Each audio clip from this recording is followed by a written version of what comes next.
Parce que l'Iran facture désormais 2 millions de dollars aux navires pour traverser le détroit d'Ormuz, une voie navigable contrôlant 20% du pétrole mondial, le conflit est passé d'une confrontation militaire à un levier économique.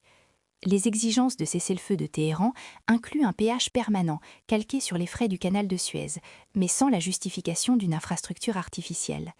Seuls 2 navires ont traversé le détroit le 24 mars, contre une moyenne habituelle de 150 à 160 par jour.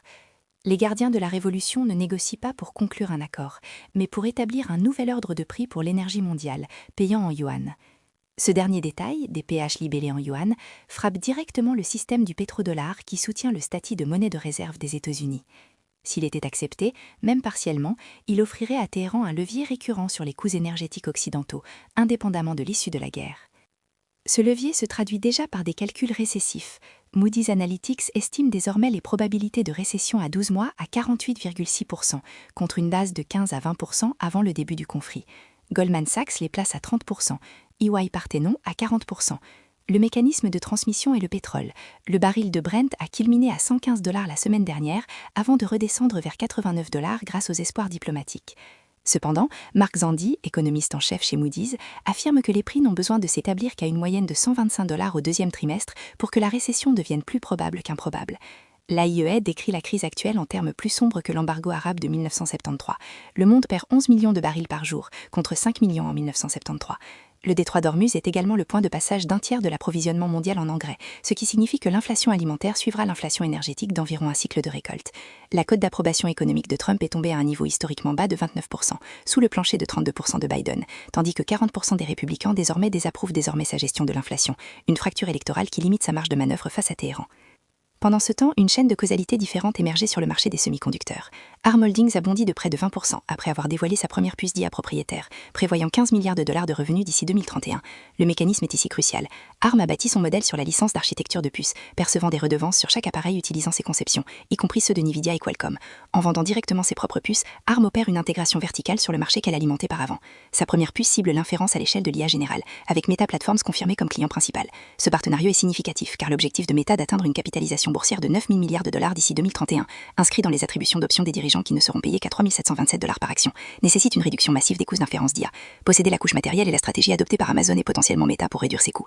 Les dommages collatéraux touchent les fabricants de puces mémoire. La percée signalée par Google dans l'efficacité de l'IA, qui pourrait réduire l'empreinte du stockage des grands modèles, a fait chute Unicron et d'autres titres du secteur.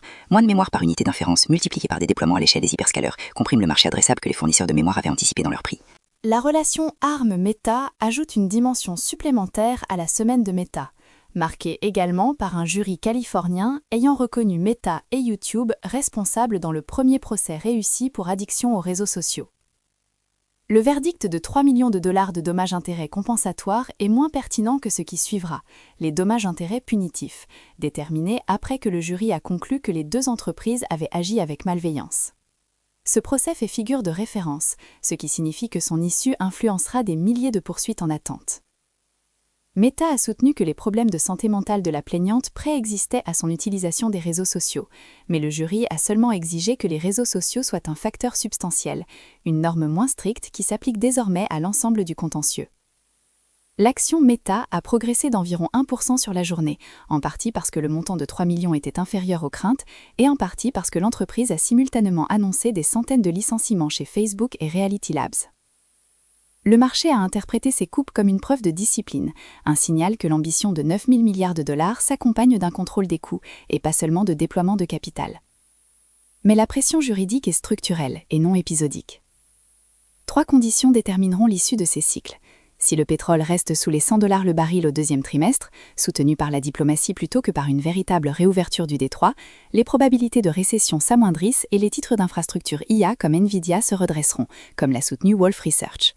Si le détroit reste fonctionnellement fermé au-delà de mai, un baril à 125 $ deviendra le scénario de base, et une récession au second semestre deviendra le scénario central, et non plus un risque extrême.